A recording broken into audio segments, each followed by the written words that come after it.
Vous avez la parole. Merci, Monsieur le Président. Monsieur Étienne Blanc, hier, en conférence des présidents, vous avez cité Édouard Herriot qui aurait dit, je cite, « En politique, on dit souvent de l'eau avec de la flotte ». Votre présentation du budget est un chef-d'œuvre en la matière. Alors, je ne sais pas si Édouard Herriot a réellement dit cela, mais je suis sûr qu'il a dit « Les menteurs sont les pires des hommes ». Mais venons-en au fond. Depuis quelques semaines, notre pays est le terrain d'expression populaire massive et mes collègues l'ont rappelé. Le mouvement des Gilets jaunes a rassemblé beaucoup de monde autour de motivations diverses, tournant essentiellement autour d'un ras-le-bol des inégalités, et non pas de la fiscalité, mais des injustices fiscales. Contrairement à ce que vous avez dit tout à l'heure, et je vous invite à aller voir les cahiers de doléances dans les mairies, qui ne sont pas du tout les mêmes qu'en 1789, leurs revendications sont multiples. On y trouve le refus de la précarité avec la fin des SDF, le soutien aux chômeurs, la création d'emplois, la revalorisation des bas salaires et des retraites, la limitation des loyers et la nécessité de plus de services publics. On y trouve aussi la demande de plus de transports collectifs alternatifs à la voiture, un grand plan d'isolation des logements et le développement du transport de marchandises par la voie ferrée. On y trouve enfin, et j'allais dire surtout, une demande de démocratie plus participative. Les citoyens veulent interpeller leurs élus pendant le mandat et les révoquer quand ils ne tiennent pas leurs engagements. Il y a quelques semaines, Monsieur le Président, nous vous avons vu aller à la rencontre de ces Gilets jaunes, leur apporter votre soutien. Nous avons cru, l'espace d'un instant, que la politique régionale allait donc changer, que la région allait mettre en œuvre des politiques pour répondre à ces mécontentements, au moins dans les compétences qui lui sont propres.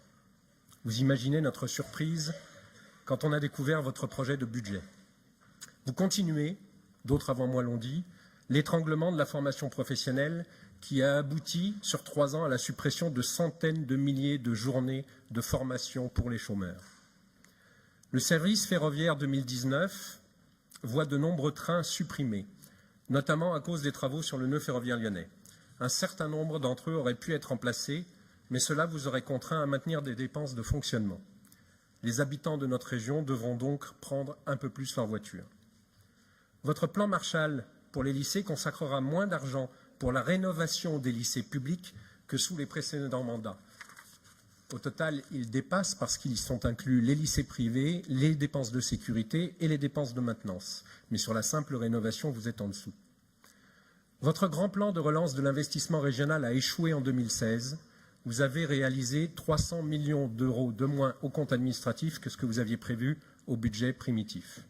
Il a aussi échoué en 2017 avec 200 millions d'euros de moins de réalisés que prévu. Vous nous permettrez donc d'attendre le compte administratif et de douter des promesses du budget primitif 2019 en la matière.